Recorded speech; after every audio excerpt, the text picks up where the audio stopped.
Ja minä tietenkin valitsen sen kulkukeskustaksi, koska sen olen minä itse varannut tai tilannut.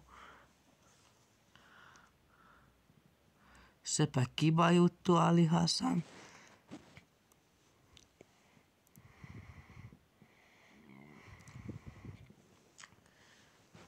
Minä kuvailen huomenna sitten sitä taksia, minkälainen se kuljettaja oli ja siitä koettajasta kerron tietoja ja siitä taksin ulkonäöstä ja sisänäöstä.